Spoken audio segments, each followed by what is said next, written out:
ทั้งพี่ทั้งพี่ทั้งพี่ สวัสดีบาลู สวัสดีป้าลูกจากแล้วดู มือนี้เฮากับสิมาหยอม สบายดีป่ะลุงสะก่อน สบายดีป้า สบายดีเด้อ มือนี้เฮาสิมาหยอมผม มันนี่สิเป็นสร้างให้อ้ายกังพูย่อมผมบ่สิเฮ็ดผม ส่งคำนึง จะสิออกสีหยังสีกัดบ่ได้ใส่มีแต่ย่อมสีมันหล่นเนาะ จังหน่อยมาสิเจ็บ มื้อนี้ก็สังวงกับมาบ้านอีกแล้วพี่น้อง นี่ อาทิตย์ละ2เทื่อมาบ้านเนาะสบายดีป่ะลุง ไป สบายดี อย่าจกปาก ปะ เราใหญ่แล้วได้เราอันอย่าขี้อายแน่หน่อยหนึงเนาะแต่เราก็ยังมีมารยาทอยู่ สบาย ไอ้ยอง เฮ้อ อย่ามา โอ้บ่ห้ามสิยอมบ่ผมนะ ไปหาไปยอม ยอ กั ม น อยู่ เล ผม ย นะสิยอมผมอยู่ อ้ายมาหงถ่ายแผลนะ เขียวสีเขียวเขียวเขียวสีม่วง เอาสีม่วงเด้สีม่วงน้ำไอ้กังพูนะ แม่สีม่วง หากระป๋องใส่ กระโปรงเอียง กระป๋องยังก็ได้เป็นถ้วยเป็นอันนั่นก็ได้ อันนี้แม่ก็เฮ็ดอันอิหยังเมนูอิหยัง หาไป ปลาย อมกันเลย กดยับ ก้อยจ้ำอ้ายเพิ่นไปตึก กับสะอ้วน นั่นน่ะในสียอมผมนี่ ทำไมย่อม บอกว่าสียอมผม ติดหมอน นี่คือ ย่อมใส่กระโปรงกระป๋องเลย ที่สตาร์ท มาไหม กระตุกเก่าแล้วผมทำให้มัน แปรงสีฟันเก่ามีบ่หมักอันนี้นะคือเบิดเลยหมักพร้าวนะยังบ่ได้รีวิวซ้ำนี่พี่น้องมะพร้าวนี่รีวิวมะพร้าวเตี้ยๆนี่ต้นเตี้ยๆนี่เนาะแต่ว่างาม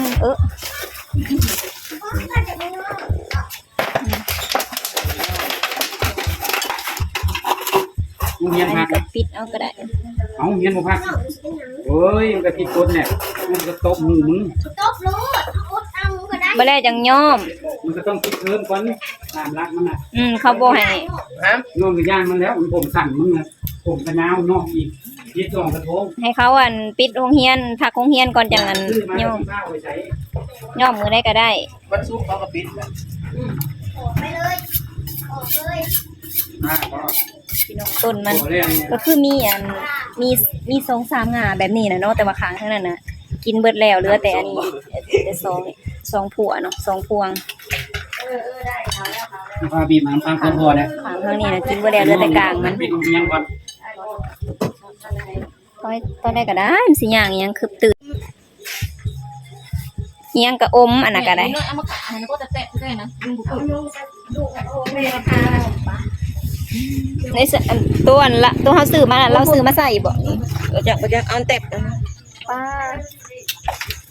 โลกห้ามึงสีหอมบอก มันจ่ายก็จะตัดสิบ โยมเฮ็ดได้ยังบ่ได้พาโรงเรียน ถามไปว่าทาง เอ้าอันนี้ก็ได้ ตรงนี้เจอแล้ว มันปืนนั่น จะแจกตรงไหนตีบยักษ์ เอ้าถุงเปื้อนก็เอามาใส่หัวมึงขี้ดินเต็มหัว เดี๋ยวให้ท้องเถิงดิ ย่างบัดนี้ค่อยๆย่างมันสิตก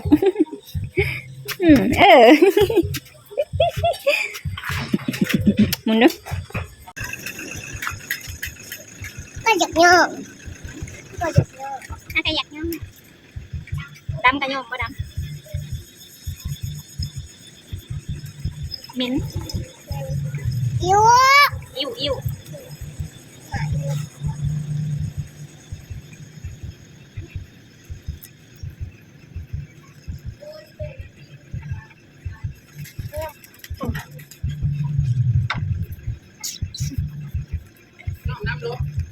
ไอ้ตียอมอยู่ เอาแล้วเนี่ย ใช่น้ำอยู่ พอยี่หิวพี่บ่ได้ใส่มีแต่นี่แหละแล้วถุงมาให้เลยไป6x14นะเอา2อันเด้อ เหม็นเลย เห็นบ่ยำออกเด้ออันนี้สิเป็นสร้างให้ไอ้กังกูอย่าดมโอ้ยแตกไปเลยอันนี้ก็ คือแน่ใจดีบ ตั อ ว ก ทง6x14ตัวน้อยนั่นมันใหญ่โพดนี่นะไปไว้ไปเปลี่ยน คือมือแบบ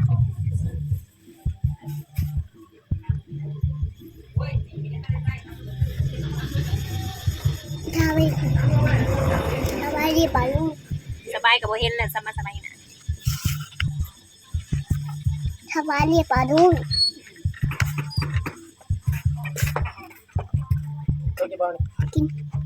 ขอบใจเอาเด้อ แก้วด้วย ตัดกินขาบ แก้วเป็นลูก แล้วมานะครับ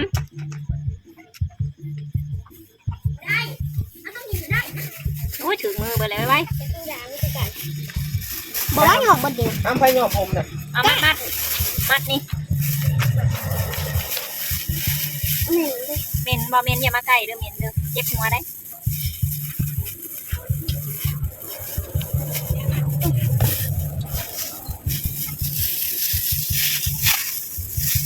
ส่งมือกับโบแทน เอาห่างเพิ่นเนาะ หยอกคิ้วนะมั้งครับ อ้าว น้องคิวนำ มันไม่รู้แก้ว ปิ้นไปทางนี้เวลาดึงนะเนี่ยมันบ่ถือลายมันดึงมัดนะนี่มีหูมันนี่บ่ต้องม้วนเบิ้งสิมัดให้เบิ้งนี่เฮ็ดอันนี้แล้วก็มัดดูดให้จับตรงขางแล้วก็ทุบใส่กันแล้วก็นี่เฮ็ดอันนี้ลูกบ่ต้องกิ้วมือจับทางลุ่มบ่ม้วนจับทางลุ่มแล้วก็พันกันบ่จับตัวนี้ลงนี่ดึงมัน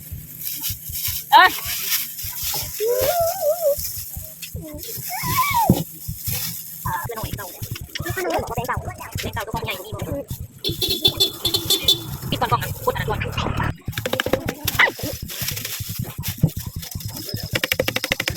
ฮะเด็กออกยังฮะเก่าอีกแล้วคือเก่าดูแค่ทั้งแก้วเลยเด็กสีมันออกกันนี่ได้ เป็นแบบนี้เพิ่นแบบนี้เพิ่นเอาไปสิหน่อยทำยังออก คุณยังบอกมานี่เอาคงไปได้ก็จะออกเป็นทรงอย่างน้ำตาลุ่นแม่กันที่น้องสีม่วงเลยก็ออกเป็นเอาซื้อมาใส่เวลาหย่อนแล้วสีอะไรสีติดแล้วเนาะไม่ต้องมือบ่จ้ะบ่เอาอันแนวแรงๆนะนี่กระปูเอาบ่นี่กระปูเนาะไปนี่ปลาลุงไอ้บินทำมานี่ปลาลุง ไปแจ้งคนเลยมันจะออกสีนี่จะนอนตะกี้อันนี้สีม่วงนั่นแหละเอาสีม่วงมันติดสีมันพอกันไม่ไหวมันออกสีสีสีม่วงโอ้ยตัดก่อนตัดเลยนะกูเอาเลยยันแขนนะกูมันสีออกสังคมมันตกไปดำเลยมันแดงๆไม่โดนเดี๋ยวนี่สีม่วงมันจะออกนี่แหละย่อมขนาดมันออกย่อมน้ำไม่ใช่ยังอันนี้นะมันสิแป้นั่นได้มันต้องดึงเธอละอัน โอ้ยเขาต้องตัดยุ ตัดจะคือเก่าแหละเบิ้งยืดให้ไล่ มันหันใจเนี่ย มันจะเนี่ยเบิ้งปิดรังมาพี่ยับมาอีกปิดอะไรได้อันนี้เพื่อยอมแล้วนะสิบ่เป็นลมบ่คนนะเบิ้งคือบ่ยอมเบิ้หัวเลยแล้วก็แล้ว บ่จริงๆมันสิบ่หล่อ โอ้ยอมเป็นวันแห่งหล่อเลย บ่ ขัดคนหล่อเนี่ยเห็นอะไรกันหล่อ ข้าวก็หล่ออยู่แล้ว กันหล่อ พอแล้วโลพอแล้ว ถ้ามันบ่หล่อบ่โดนมันว่าถ้าอยาก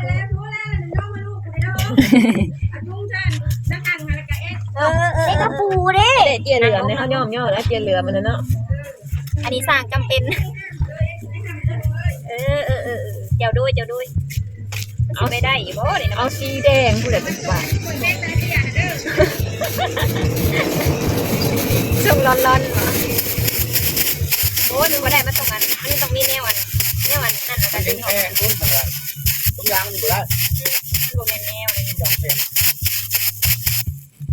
ยุ่งกับกบซ่า ได้อยู่ โอ้ไม่ดูมาแต่กัดไม่ดู คันออกมาได้ก็สร้างมันเนาะ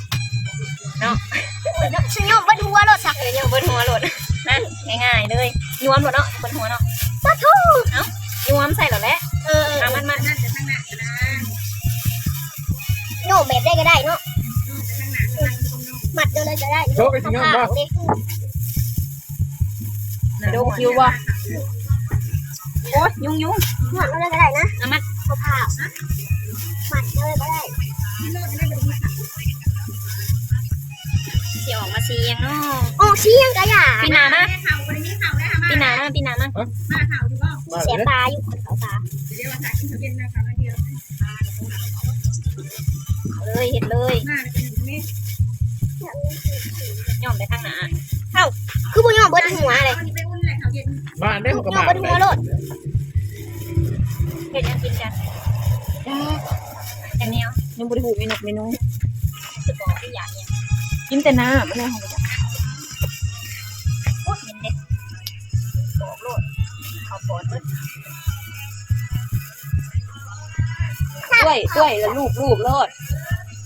มึงอย่าปีนนี่ล่ะ สายตัวนึงเขาเอ้ย เดี๋ยวป้าจะมายาวแต่ผมไม่ตายจะเกลือบนนี้ โป่งปัดสีชกตีชกนี่แหละผู้สาวเขาหมักชก เข้าหมากแล้วมีแต่ผู้สาว นี่แหละ บอก อียิ้ม บุแม่ได้ยิบนะว่า โยงอย่าไปใกล้มันคิ้ว ตีกว่าไหนช้าก็นี่ เดี๋ยวเทศเต็กใส่อัน เป็นผีดื้อ ใส่ผาอันปากสองสั้นยังบ่อยู่คิ้วยังบ่อยากเละ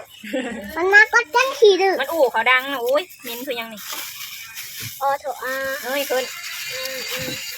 หาให้เขาตามันเป็นชีแล้วยอบคิวน้ำยุ เดี๋ยว เป็นชีแล้ว มันเป็นสีแล้วเอายางมาทำยางมามัดไว้ เมื่อวันเห็นอย่าง เย็นบอกเก็บเอาแถวเดิน เอาทั้งหลังโมโยกโม่เขาบอกยังโยกนี่ทั้งหนาโอ้ยเดี๋ยวมันสีเครื่องมันสีเป็นเครื่องขาหนึ่งสีม่วงขาหนึ่งสีดำ จะเป็นยัง ฮะมันบอกคือ เอาเบิดหรือบอก เอาเบิดเลย นะเอาเบิด แองเจ้าปัง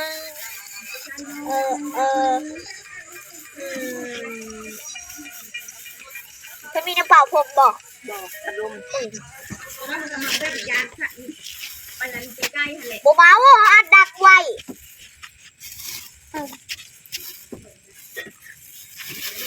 นะครับยุกเขาอีก ไอ้อาบเงียบ เบิ่งหูมันขัง ใช่ปะ ดึงนะขังหนึ่งนะดึงยกกดนะ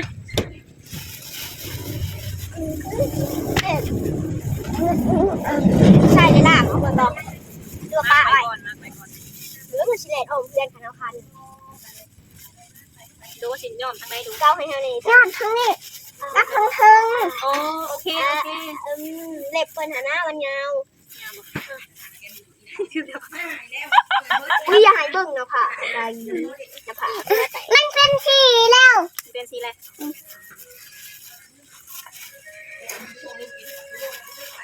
FC เขามีใคร FC เขา หาแล้ว โอ้หลายบ่ FC เขาหลายบ่ FC เขาหลายบ่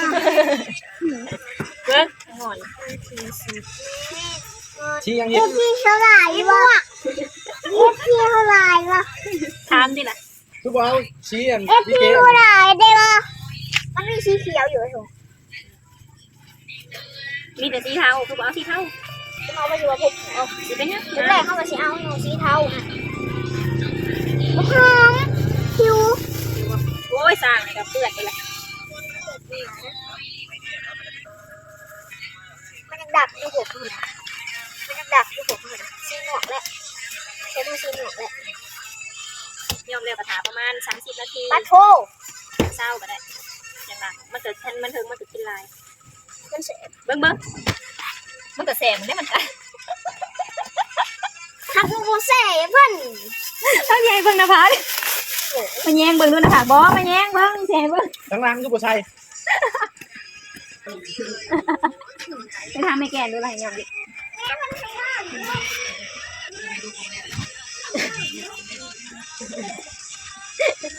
ห้ามมันโนท่าได้แล้วมาไหม เอาบักโดนได้ไหม ไม่ได้ย่อมให้ลูกไม่ได้ทำน้ำเปื้อนนะพวกเด็กกูเป็นไม่ได้ไม่ย่อมให้ตัวเองนะ เบิ่งกล้อง เบิ่งดูผู้ โดนบ่ยอม นี่ยัง เบิ่งทำที่แปลงไงนี่ตัวนี้มันจะได้กินแล้วนี่ โดนก็สิยอม ได้ เลิกกินไปยอมนะโอ้เศร้าเด้ โอ้ย มันอยากเสียเลยอันนี้มันเย็นแบบมันมีแห้ง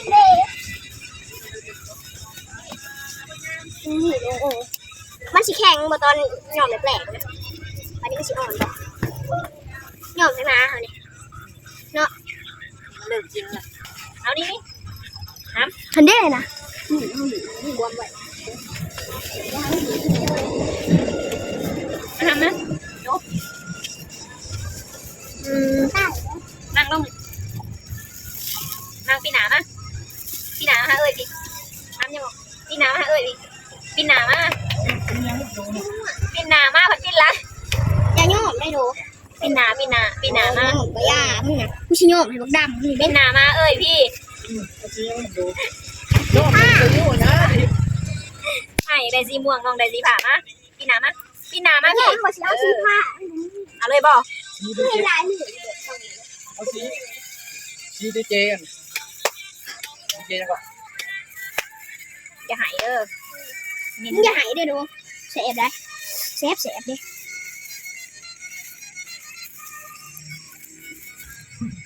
ตัดเตะเลยผมฮะ ตัดเตะอีกดังมันตัดเตะ ตัวได้ดอก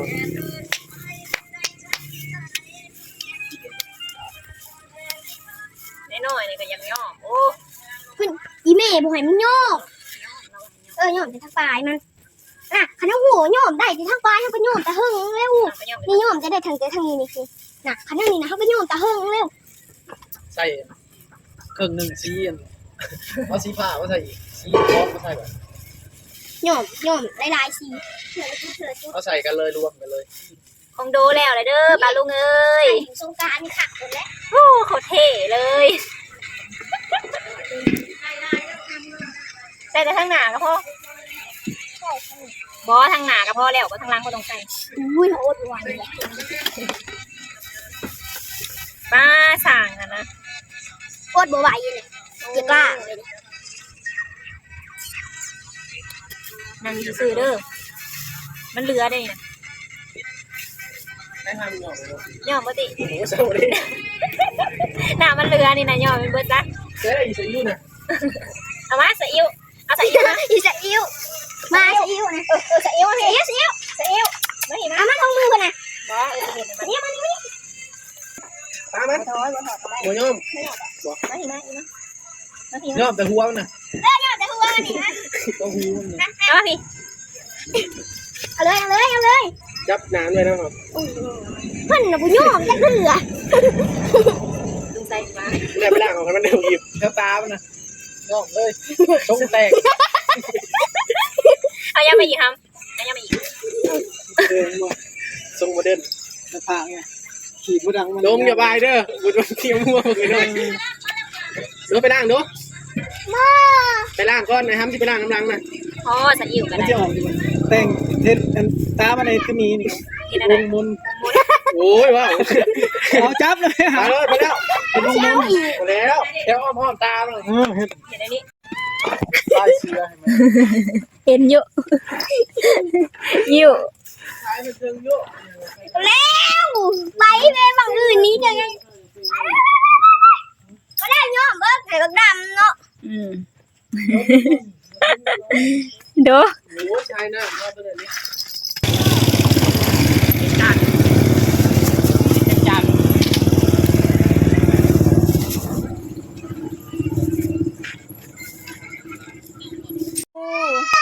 เบิ่งโอ้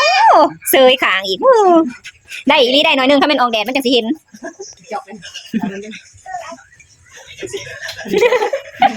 เอียงขางเขาโลด โอ้ยไหนโอ้ยไม่จับแล้วมันเบอร์คนละกัน ในหนึ่งละจอบโลดโอ้ยยืนแล้วจังน้อยก็ได้เล่นไล่ไอ้ดูเล่นยัง2 3 3 4 5 กดไอโดเลยกดไอโดเลยอย่าตั้งไอโดเด้อหัวปกลงเด้ออย่าตั้งไอโดอย่าหัวปกลงอ่ะ ที่อยากนั่นที่มันอยู่เทิงมันจะมากินปลา น้องลงไอโดเบียดลง เดี๋ยว เ